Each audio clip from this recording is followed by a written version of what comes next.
guys! Good morning sa ating lahat. Nandito ako ngayon sa Lumina, Kaanawan, San Jose City, Nueva Ecija.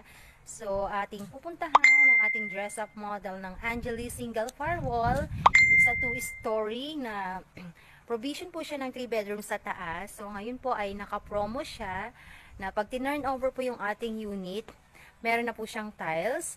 So, tara, tingnan natin yung model house. Samahan niyo po ako.